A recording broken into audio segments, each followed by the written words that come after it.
Welcome everybody. I want to remind you that the session will be recorded, and so feel welcome to turn off your video cameras if you're more comfortable that way. And keep in mind that both the chat and the video will be recorded during the session. So hello, my name is Tammy Nyden, and my preferred pronouns are she, her, hers.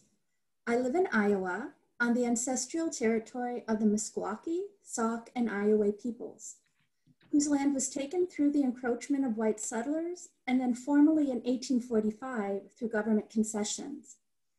I wish to take a moment before we begin to pay respect to the Meskwaki, Sauk, and Iowa elders, both present and past, to recognize the Meskwaki nation that exists today less than 70 miles away from where I now sit. Hello everybody, my name is Angela Riccio. My preferred pronouns are she, her, and hers. I live on Bainbridge Island, Washington, and I would like to acknowledge that my home sits on the unceded traditional land of the first people of Seattle, the Duwamish people, both past and present. It is with honor and gratitude to the land itself and the Duwamish tribe that I make this acknowledgement. It's important to note that this kind of acknowledgement is not a new practice developed by colonial institutions. Land acknowledgement is a traditional custom dating back centuries for many Native communities and nations. For non-Indigenous communities, acknowledgement is a powerful way of showing respect and honoring the Indigenous peoples of the land on which we work and live. Acknowledgement is simply a way of resisting the erasure of Indigenous histories and working towards honoring and inviting truth. I'm going to put a link in the chat right now, and if you guys would like to, you can enter your information for where it is that you live to see what land you are currently sitting on.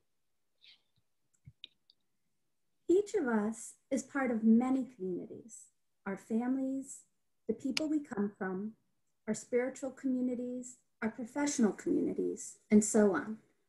All of these communities have histories that are complex and intersecting. We carry these histories intertwined with our own lived experience in our brains, our minds, our bodies, our spirits.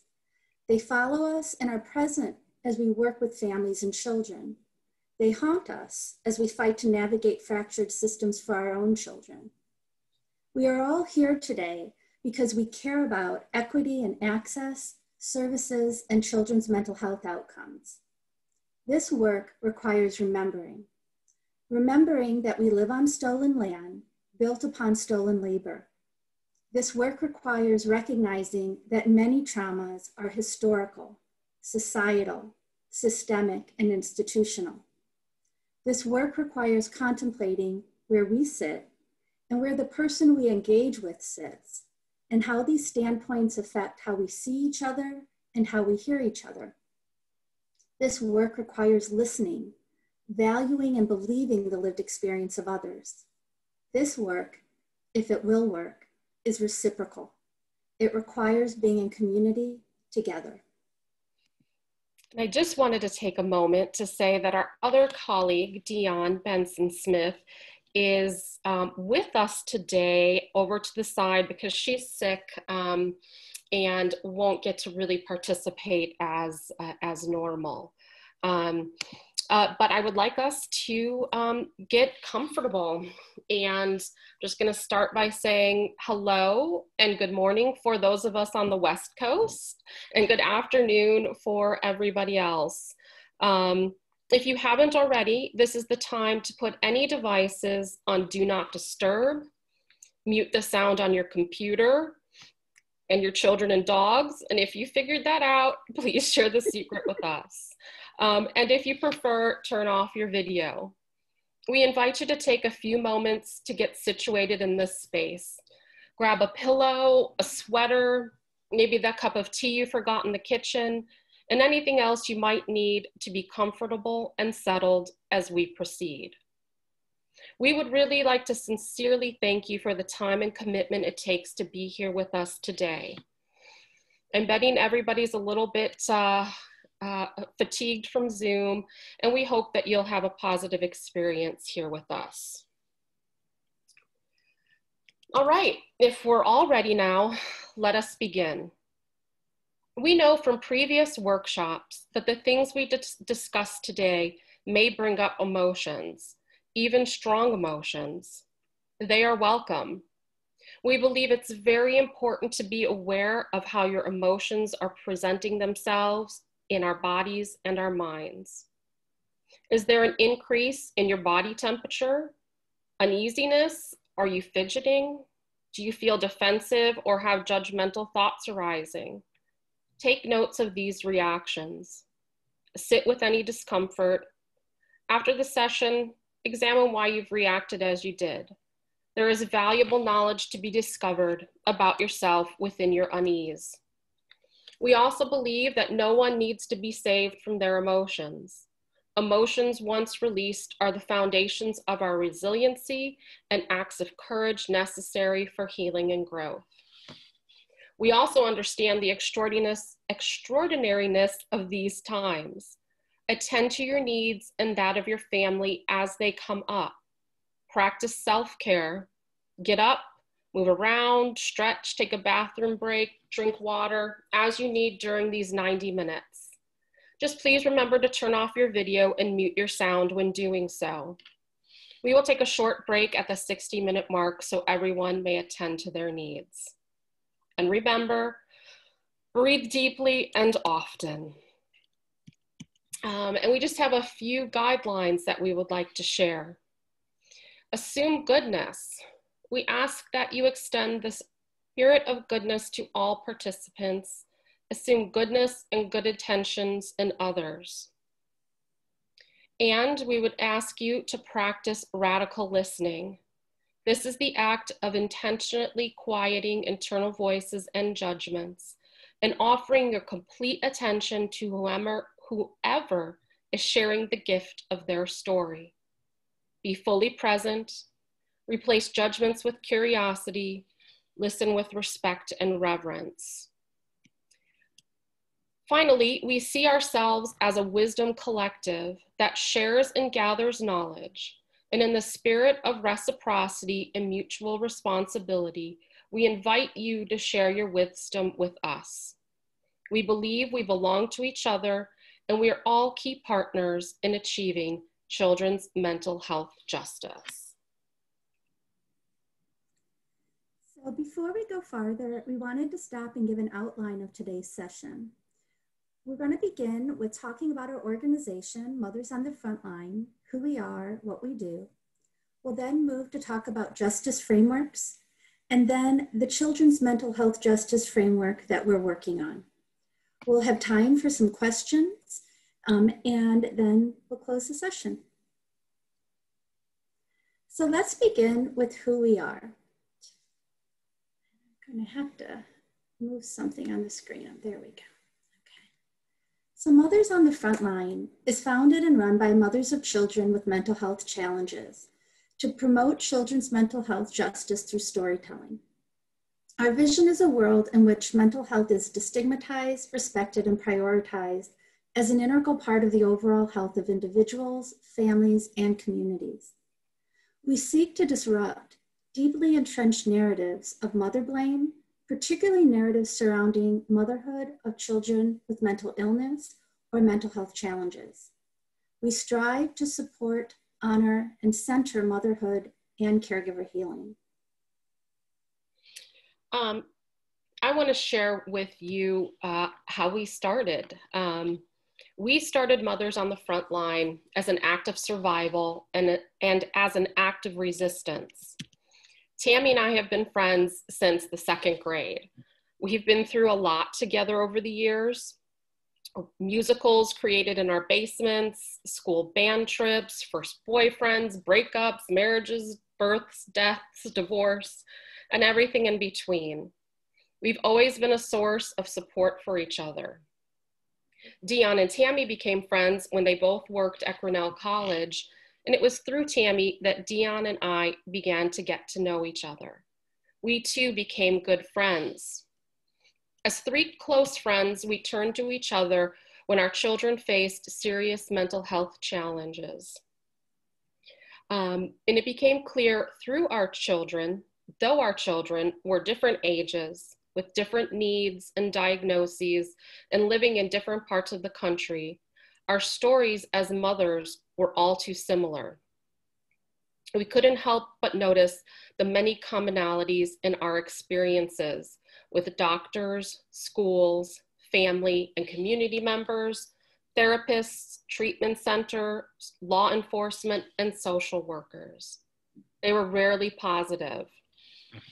We shared many of the same frustrations, confusion, fears, anger. We had to figure out confusing insurance protocols and school policies, IEPs and 504s, Medicaid waivers, and medical care denials. We all experienced being ignored, dismissed, being accused of over or underreacting, or as the cause of our children's mental illness. We had to fight to be heard in order to get our children the help that they needed and to prevent institutions from traumatizing them and us. We also had very different experiences based on the race of our family, the gender of ourselves, the gender of our children. These experiences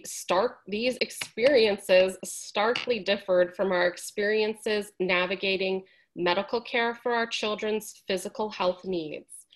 As we shared our stories, we began to understand that the particular stigma of mothering a child with mental illness is built on foundations of racism, sexism, classism, and ableism that are deeply entrenched in institutions but rarely addressed. We couldn't escape the realities of how these things affected our families. Our experiences often left us feeling isolated and alone. Our friendships became our anchors in the storms, and if it weren't for the guidance, love, and support we provided each other, there is no way we could have made it this far with even an ounce of our sanity intact. From those lived experiences blossomed Mothers on the Front Line. We knew we had valuable information to share, and we want other mothers to know that they aren't alone. We also knew that other families had invaluable wisdom born of their lived experiences to share, and we wanted to be a conduit for the exchange of this wisdom. Next slide, there we go. And here's some of the things that we do. Outside of COVID, we facilitate workshops. We facilitate workshops on story work for healing, and story work for advocacy, as well as facilitate children's mental health justice. We have a podcast, and here we share stories of the lived experiences of families, mothers, and their children. We also have a series that's just the three of us talking about certain pertinent issues of the time. And of course, we discuss children's mental health justice issues, and we do public speaking. All of this work is deeply influenced by and grounded in the work of our four mothers, and we'd like to take time to acknowledge three of them. Our approach to story work and its principles is grounded in the work of Kwam Kwam Wiam, which means strong, clear water, also known as Joanne Archibald. Our commitment to centering lived experience and the wisdom of those most directly affected by policy is grounded in Patricia Hill Collins' Black feminist thought. Our commitment to intersectional analysis and the dismantling of isms is grounded in the work of Audre Lorde, the matriarch of modern social movements. She tells us, quote, "There is no such thing as a single issue struggle because we do not live single issue lives. Our struggles are particular, but we are not alone." So I want to begin by talking about justice frameworks in general. As we said, we take a justice approach to children's mental health. And in doing so, we align with other social justice movements, such as the movement for Black Lives, the reproductive justice movement, and the restorative justice movement. We coalition with these and other movements on issues including the cradle to prison pipeline, disparities in mental health care access, and lack of a full continuum of children's mental health care and supports. As a justice movement, we understand that people are interconnected through families, communities, and histories. You cannot understand a child outside of his context. You cannot understand an issue outside of its history. We take an intersectional approach to thinking about a person's experiences, knowledges, and well-being. Gender, race, ability, class, and sexuality interact in how we see and how we are seen. We see social justice as more than awareness, tolerance, and acceptance of difference. While it includes these, it must further dismantle isms that create and perpetuate social and economic inequities, including ableism, classism, heterosexism, racism, and sexism. We recognize that there cannot be justice for some at the exploitation of someone else's health and well-being. We recognize that the well-being of our children depends on the well-being of their caregivers, siblings, teachers, and providers. We'll now look at what it means to see children's mental health from a justice framework. The CMHJ framework is something that we are working on, building from this wisdom collective that we invite you to join today. And we will ask some questions and hope that you'll give us your wisdom from your work and your lived experience with children's mental health. Before talking about the framework itself, it might be helpful to think about some of the issues we see as part of children's mental health justice and how it is a justice issue. So some of the justice issues included here are the inequity of access to children's mental health services and supports, the theme of this conference. Others include the role of mental disability in the school to prison pipeline, or the mental health effects of racism, ableism, and heterosexism. Also, the disproportionate incarceration of those with mental health conditions. And one other issue we think about and haven't heard enough about is that most of the children's mental health service systems are built to depend upon the unpaid labor of caregivers, most often mothers. And these structures make it sometimes very difficult, if not impossible, for mothers to continue to work or to continue to give the kind of care and attention they need to their other children as well. So these are the kind of justice issues that we're concerned about when we talk about children's mental health justice. It might help to compare and contrast our approach to others that are out there with about children's mental health. And notice, as we'll talk about a little later, as a justice movement, we take an and both approach as opposed to an either or approach. So we adopt and integrate and synthesize a lot of aspects of these frameworks. But let's look at how we differ as well. So for instance, the mental illness framework really stems from a biomedical model. And what we reject from this model is a disease or deficit focus. So in this regard, we're very aligned to the neurodiversity movement. We also reject focusing on brains in isolation from each other, as we will keep stressing, and this will be actually a constant theme in how we differ from these frameworks, is that we understand people are always in community and in relation with each other. What we take from this framework and agree with is that children's mental health and children's mental illness, these are health issues, and they do often have physical causes. We also think it's important to look at the interiority, the mental states of children, not just their external behaviors. A mental health framework is based on a biopsychosocial model. What we reject here is there's still a focus on the individual client. Now, what do I mean? Because that sounds like a good thing. You should be focusing on your client. But here's an example. You know, many of us have had the experience of therapists meaning really well, but they'll make suggestions for things for us to do for our child that's their client that will actually disrupt the whole family or harm another sibling.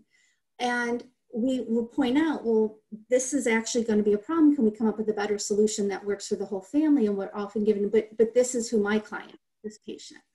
And so we want to, again, that doesn't look at the system that the child is in. But one thing we really like about this framework is that it recognizes the interplay of biological, psychological, and social causes of mental health conditions and how they're all important and they're all relevant. The behavioral framework is based on a public health model.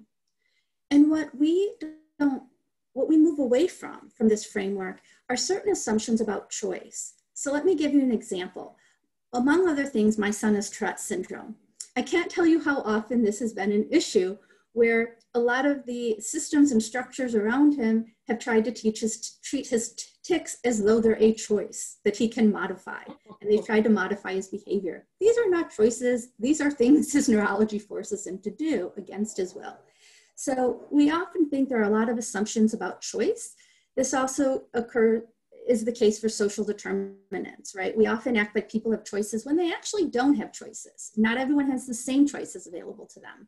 And so these are the kind of things we talk about. Another aspect of the behavioral model is a focus on compliance. As we'll talk about as we move on, that this is something we reject as well. We think the focus needs to be on the well-being of the child, not on whether they're complying with what is convenient for us or the structures that we're working in. Another aspect of this approach that we find problematic is that it focuses on individuals in aggregate. In other words, it looks at individuals in populations as opposed to in communities. So while we really appreciate the valuing of community health and well-being, looking at more than one person, we think it has to be looking at communities and not just as people in aggregate. And finally, the disability rights framework is based on a social model. And the part of it that we have want to move away from is the focus mainly on legal rights, because then everything becomes limited to what are the laws and responding to those, where we would like to broaden that to include human rights and needs as well. But what we really like about this framework is that it focuses on the empowerment of individuals with disabilities as well as access to services and so on. So we're going to start now talking about some of the principles of the framework that we're putting forward. And as we do so, Angela will give some examples to help make it clear. We're hoping during conversation you can bring in some of your own examples as well. This first principle might seem a little strange. After all, we're at a national conference about children's mental health, and you might be wondering why we're going to say we recognize that children's mental illness is real. But I want you to pause for a minute and think about that. Do we, as a society, really believe that children's mental illness is real? If we did, what would things look like? What would services look like? What would schools look like? What would our institutions look like?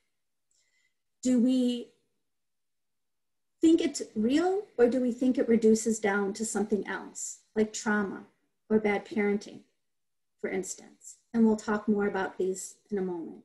But this is one of the most fundamental principles, is that children's mental illness is real and we need to address it.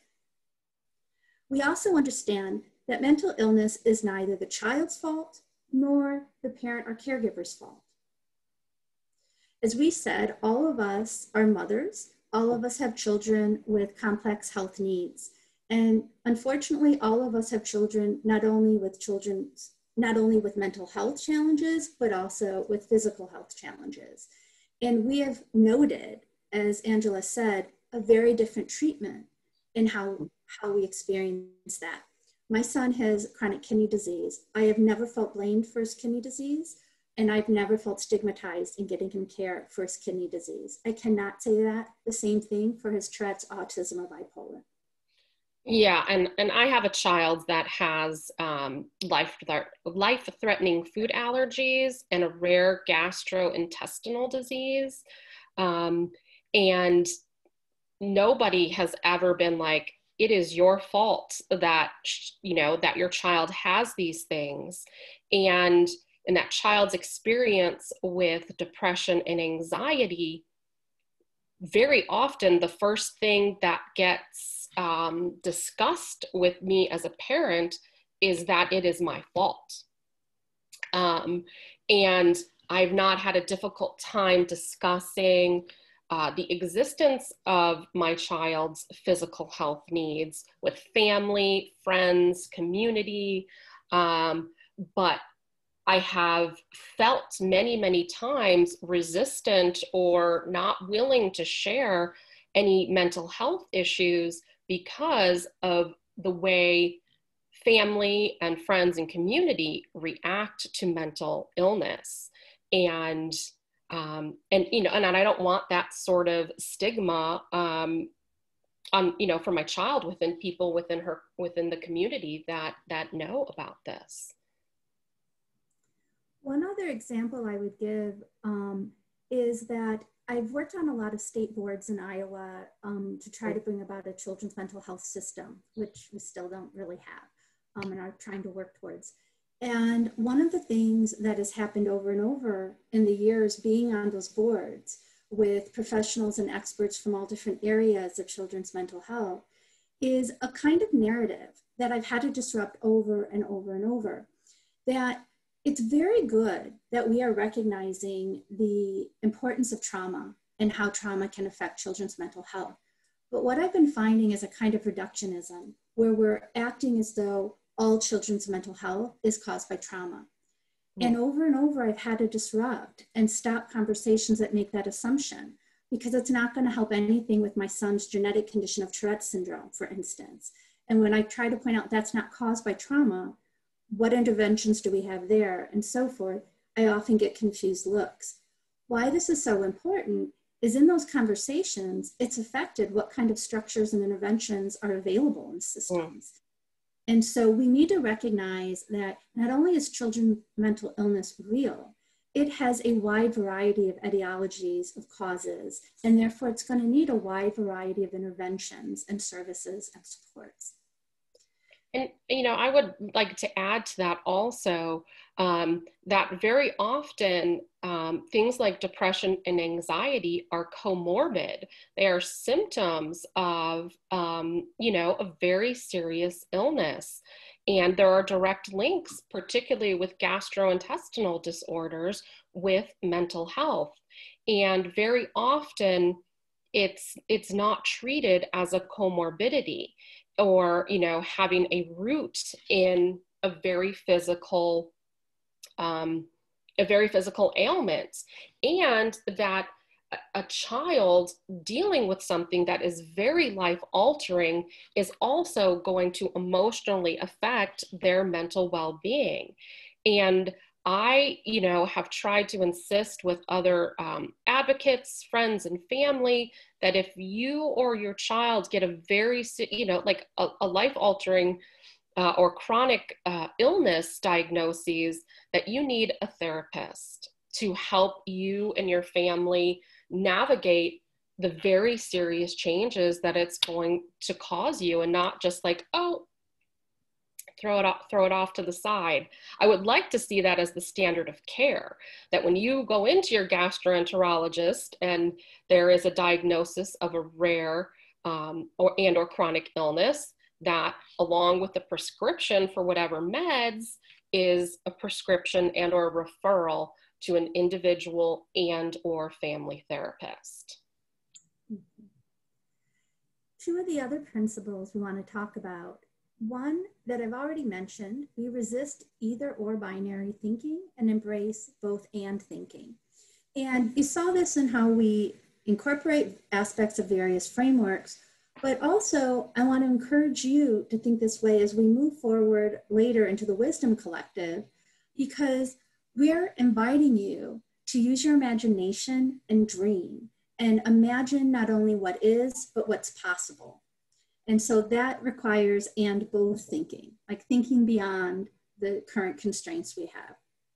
And we know we can do that because in this year we've had to do that. We've had to totally rethink how we do everything. And that tells you something. We can rethink how we do everything. It's possible. The fourth principle on this slide is advocating for an integrative and collaborative approach and mindset to the treatment of children's mental wellness. And one of the things I want to point out here, getting back to Angela's example of how physical and mental health go hand in hand. As I mentioned, my son has chronic kidney disease. If we really had an integrative system, then when he was young and had to go through awfully invasive and horrible tests for his kidney disease, there would have necessarily been a Child Life Services there. At the time, we lived in a rural area, and the regional hospital didn't have anything like that. I came to know about such services years later when we moved to a more urban area and were at a children's hospital and had access to such resources. But what that tells you is we don't have an overall integrative system that thinks about how is the child going to interact with this situation and how are we helping to protect their mental well-being as they do so. So that would be an example of how we can think more integratively about children's well-being. Another example of a need for being more integrative than we are is that we tend to separate teaching our children from their mental health. And this is not equally the same everywhere. And so I always feel when I come to the Federation, I need to say, okay, I'm from Iowa and we got a lot of work to do. I always get jealous when I come here and I hear some of you folk from Tennessee and north of us here in Minnesota and other places. Some of you really are doing such great things, but we all don't have these great things. So I just want to acknowledge some of you do. Okay, but a lot of us are really working on it still. But when a child has severe mental illness like mine, they're not going to be able to go to just any school unless that school sets up some systems to accommodate that child. And so a true integrative system would recognize severe children's mental illness and have a way that that child, for instance, can access the curriculum in a way that doesn't put their mental well-being in harm. Right? So these are the kind of things we're talking about integration. And I'll give some more examples about that later.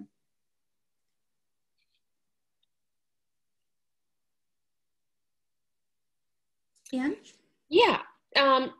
One of the questions that we'd like you all to take a minute to think about, and you could share some in the chat if you wish, is how would you envision a collaborative and integrative approach to treatment and wellness in children's mental health?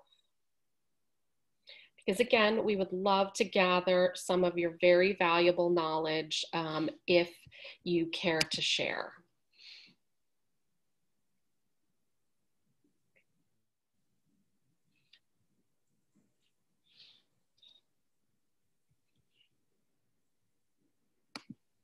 And we can, we can move on to the next slide and let you think about that.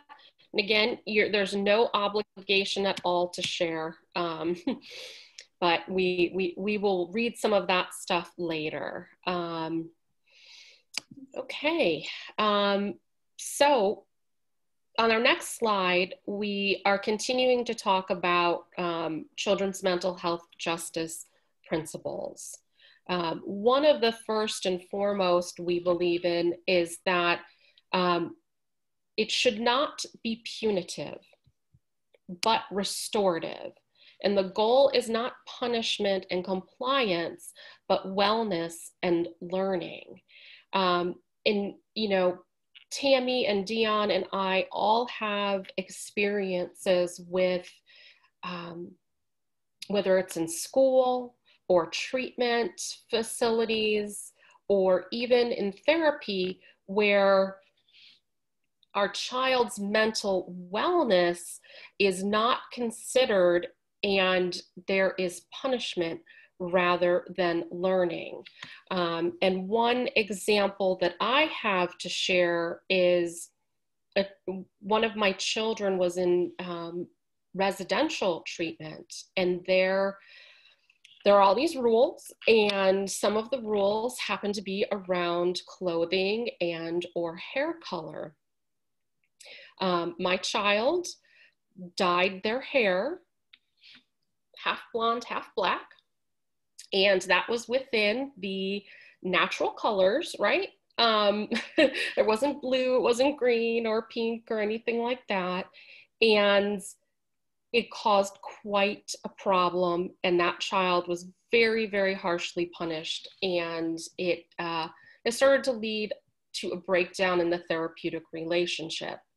And we, as a family, had different values around personal expression via hair, body, clothing, etc.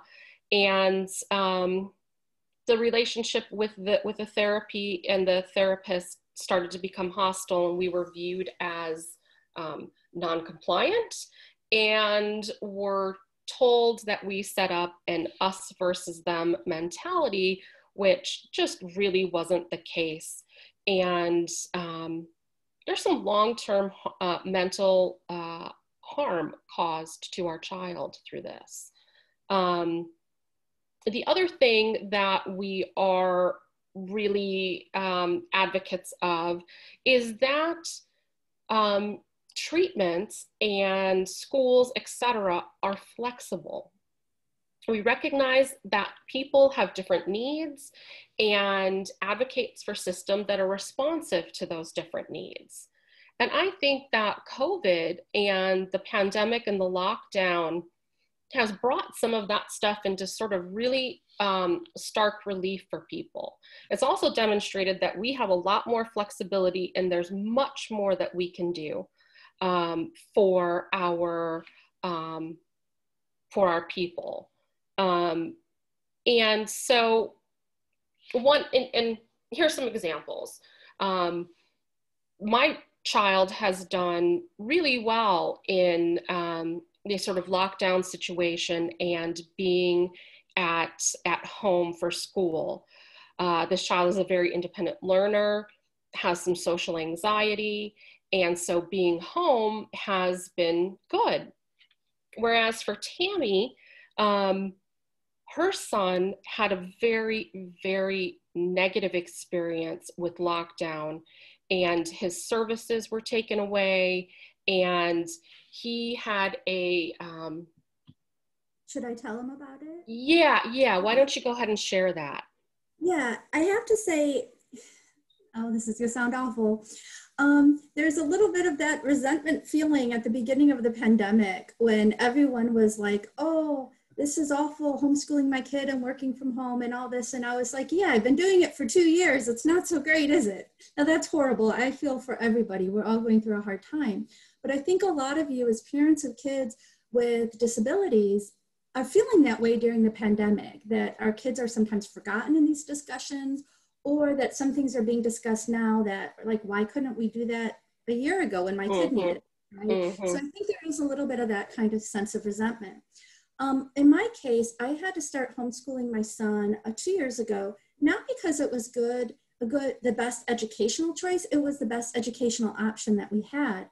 I actually started to homeschool him on the medical advice of his team because the school really didn't have any way to accommodate his mental health conditions. They kept treating them behaviorally and were actually making him worse. And he ended up being in the hospital more often. And it was actually very dangerous for his life. It was a life-threatening situation with his mental health. And I just decided to try to teach him at home, which wasn't ideal at all. Now, what did really help my son was a voc rehab program that I was able to enroll him in. Because he was homeschooled, he had more flexibility in his schedule. And so back in February, we were able to enroll him in it. And this gets to the point of differential needs.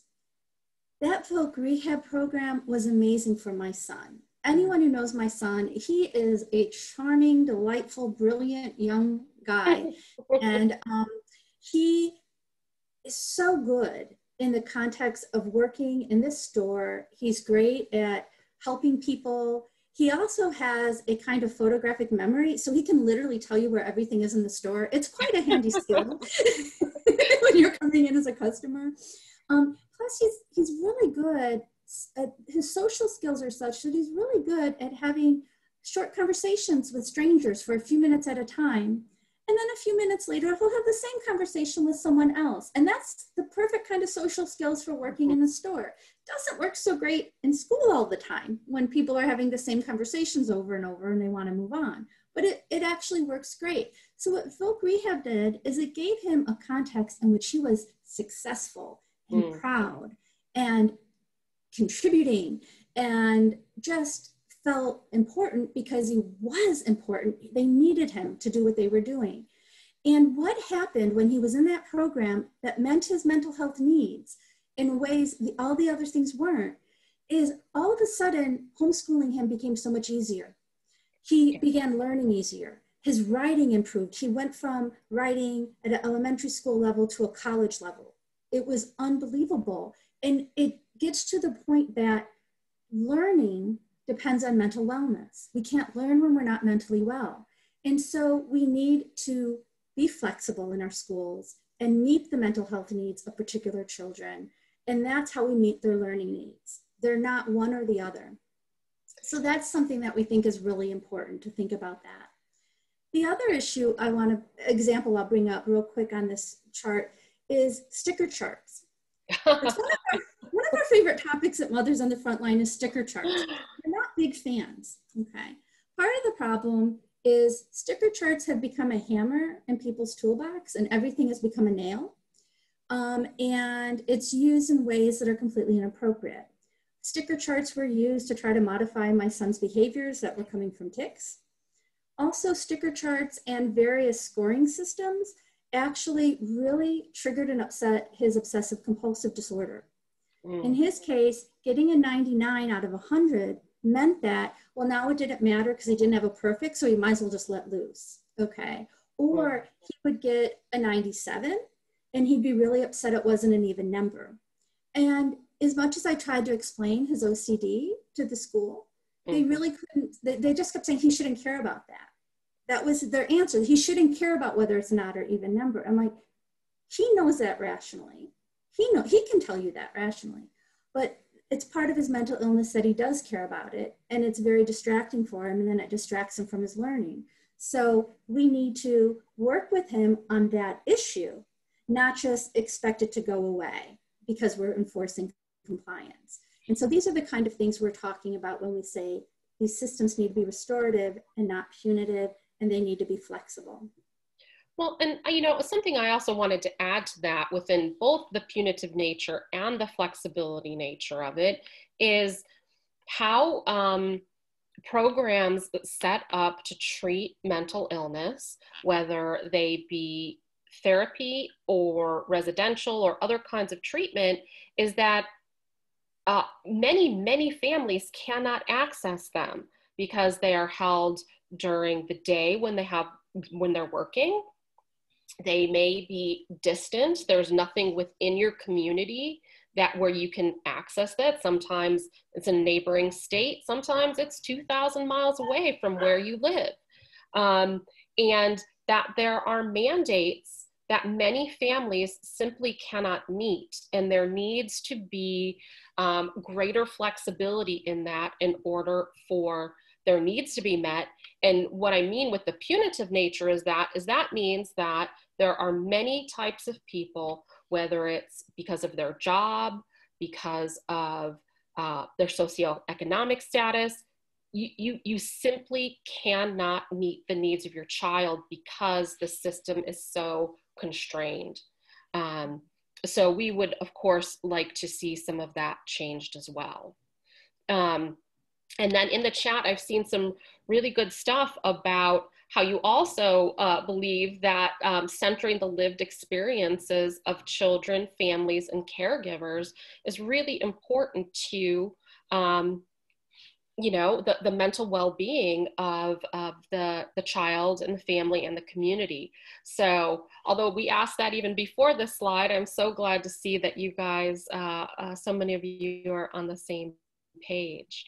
And then sort of our last principle has as its goal family, caregiver, and community well-being. And we know that it's very important that everybody within the system, everybody within the family unit needs to be well taken care of in this.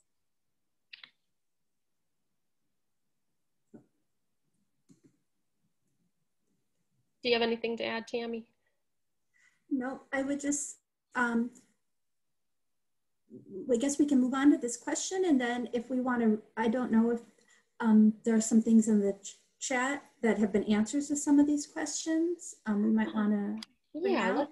Let's see what we've got.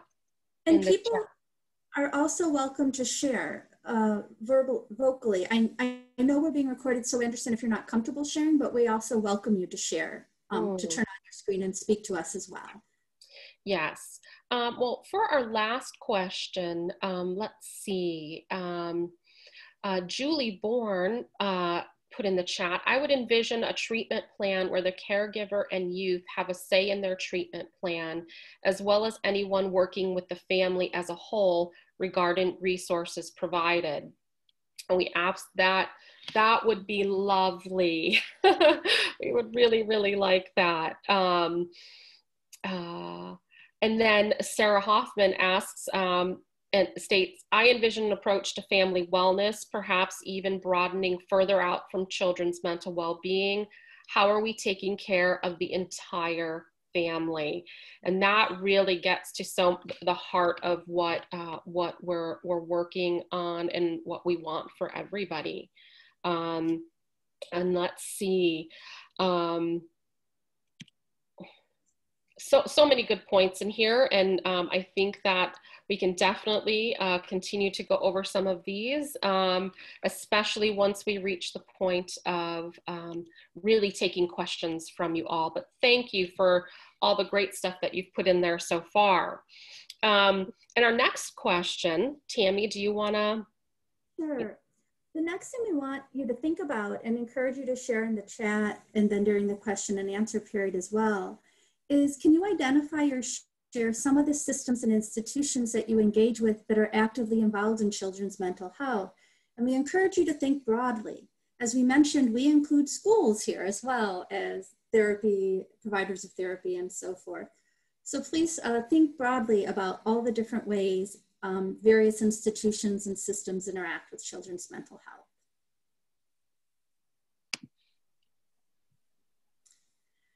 One of the other principles that we use in our children's mental health justice is the idea that children's mental health justice is interrelational. It recognizes that professionals are part of communities, just like all humans are part of communities. And those communities, those professional communities, themselves have histories and cultural practices that impact or affect the communities with which they work. And so I want to talk about various kinds of histories that we might not always think about, because I think what we often do is we think about our own journey, which makes sense, right? And in my experience, most of the individuals I know who are working directly with children, whether it's in the schools or in mental health care services or social workers and so forth, they're here because they care. And they have their own personal story for how they got here, right? Why they wanted to do good work in this area. But we also have to think beyond our own journeys and think about other histories that we are wrapped up in and we carry with us. So for instance, there are histories to our professions and histories to the agencies we work in, including the state departments that fund our agencies that we might not always be thinking of. And when I say history, I'm not just talking about the past decade or few, I mean since the very beginnings of our country, okay? So for instance, right, we know that many Indigenous children were taken away from their families to be put into boarding schools so they could learn how to act as white people. And that might sound extreme, but it was actually represented in the phrase that were often used: kill the Indian, destroy the man, or kill the Indian, save the man, which is a horrible thing. But the idea was that this is what's going to be done. There's that history there. There's a history when people go to the doctor, right? There are histories about how people have been treated. And we've been seeing more and more in the news, right? About how there are histories in terms of how African Americans have been treated differentially in the medical system, right? That affects trust. that affects how people are going to experience those interactions. So we want to be aware of the histories of our profession, the histories of the role we're playing, and how that is played out in our nation's history. Because when we walk into a relationship with the person we're serving, they're recognizing part of that as well. Part of recognizing this history is also being very alert, because sometimes without realizing it, our professional training can cause us to internalize certain dispositions towards mental illness and crime and other things in such a way that stems from some of these problematic histories, and we may not even be aware of it. So these are things we want to start noticing, okay? So for instance, when I was on the state board, I would often hear discussions that had a kind of framing to it, and I'd often have to disrupt those and point them out, that seemed to suggest we were saving these kids from their families and their communities. I want to think about that framing and the history of that. That's the exact framing that was used to steal Indigenous children from their families. It's the exact framing that has been used to steal African American children away from their families and put them in foster care for not conforming to certain racial ideas over the history in the US, right? So we got to be careful how we're framing things. And we need to think of how are we working collaboratively? What are the strengths of families and communities, and how do we work together? And how also are we making sure that we're not serving communities we are not part of, right? That we are making sure that within our agencies, within our state boards, within our discussions, we have true representation of the people that we're serving. And then finally, there's one other type of history I want to talk about. We come in with our own history of what brought us here to work with people in this way. But the people that come to us family members, we have our own history of lived experience. And chances are you're not the first person they're interacting with. And chances are they've had a lot of people give them wrong information. In my experience, it's not because these are malicious people, but because they often don't know other parts of the system. And I often wonder how intentional that is. No one seems to know how the system works, right? And so it's not that they're trying to make mistakes, but they'll say something exists when it doesn't. And after we hear this over and over, we just stop feeling trustful when someone tells us this great new things could be available for our kid, because over and over when we start to pursue it, it turns out it's not. So understand that when you are working with families and with children, because of these contexts, the onus is really going to be on the provider, the teacher, the professional to build trust where trust has been lost due to these historical injustices. Trust is built on a relationship of mutual respect and understanding. And so it's critical that we ask ourselves, are we listening as much as we're talking? Is information and wisdom going in both directions? Are we learning from the people we're trying to serve? Tammy, I think this is a really good time for us to take that self-care break so people can get up, move around, and meet back here in, let's say, 5 minutes. Do you think that would be good? 5? I think it's a great idea. Okay, so everybody come back in 5, and we'll see you very soon.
How are things going over there, Tam?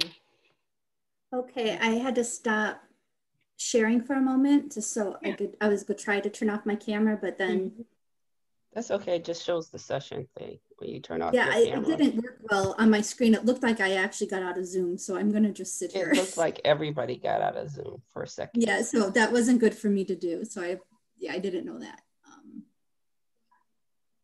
But I'm trying to go back. We were here. Sorry, I walked away for a minute. Is everything okay?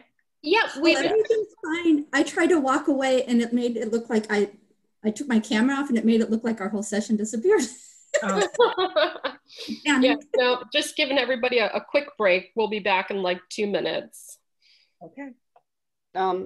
Do we have did y'all want me to send a different eval out other than I thought I had sent our usual one. Michelle asked me. I didn't even think about it. I forgot all about that. Yeah. Okay, so then we'll use the conference eval. Yeah. Okay. Thank you. You're very welcome. And when we come back, maybe if you can let everyone know that maybe 10 minutes before we end, I will put the link in the chat for going to the main session for the keynote speaker. And I will also put the link in the chat for the evaluation and how important it is for them to fill that out. Okay. Great, thank you. Can you do that, Ange? Will you remember that? Yeah. Mm-hmm. Unless, do y'all want me to put something quick? Because we have those last questions. Yeah. For folks. Yeah, why don't you do that? That's great. Thank you. Okay. Wait. Just so I'm sure, because I'm brain foggy. That's so right. The last questions, do you want me to put that in a document quickly and I can send that to Michelle as a link and then they can kind of, because those are the last sort of that's fine. feedback ones. They're not really evals of us, it's just questions. Okay. So so we're at 11 o'clock, so we technically still have 30 minutes because we didn't start until 10 o'clock Pacific Standard Time, which is noon your time, right, Tammy? Yes. Okay. So we have 30 more minutes. Yeah. And so I think it will take about 10 more minutes to get through the slides. Okay. Yeah.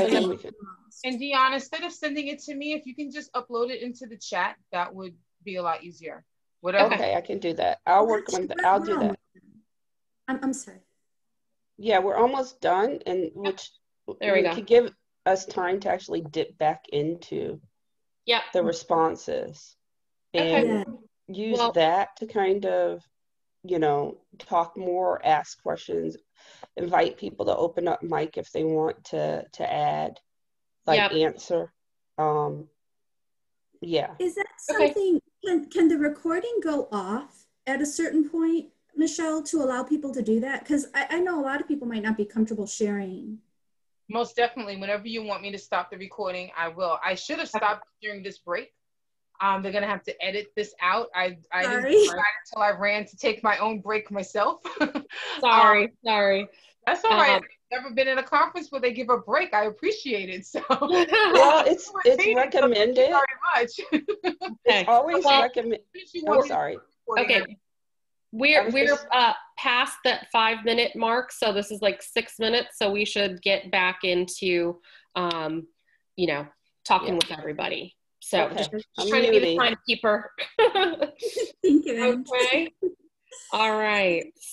I hope you're all feeling restored. And so we just have a few more points to make, and then we're going to open it up for a conversation. So one of the other issues that we talk about a lot are that we recognize institutional ACEs and believe they also need to be measured. What do we mean by institutional ACEs? Well, I'm sure all of you have heard of adverse childhood experiences. It's very important research about how trauma in childhood affects the physical and mental health of a person throughout their whole life. And this is really important, and we are glad that that work is being done. But in addition to being a mom, I'm a professor of philosophy, and one of my specialties is in the philosophy of science. So I think a lot about method and so on. And I have to say, it's concerning. If you look at what's on the ACEs survey, it's almost all trauma that's caused by parents and caregivers and or families. There's nothing on there to account for medical trauma, school trauma, racial trauma. And these need to be measured as well. And so we want to make sure that trauma that's experienced through institutions is also being measured and is also being discussed. So this is what we mean by institutional ACEs, and I'm sure we can talk about this more during the question and answer period. The other principle that we're going to end with is that it centers children, caregivers, and families in creative, integrative, and collaborative systems, as I said, broadly construed. So we consider this to include, as we mentioned before, not only educational systems and school systems and healthcare systems, but also human services and justice systems and legal systems and community systems. Recreation departments, libraries, so on, should all be thinking about children's mental wellness, including children who have different types of neurodiversity and so forth. So we want to invite you to speak with us. And what we will do is we will turn off the recording so that people can feel comfortable sharing and going on camera and talking so that it's not recorded. But we'd like you to also think of this question: what would the world look like if people believed in children's mental illness and highly valued children's mental wellness? What would that look like? So should we? Yeah, Michelle, could you stop with the recording? We see that it's, I see my red blinking light.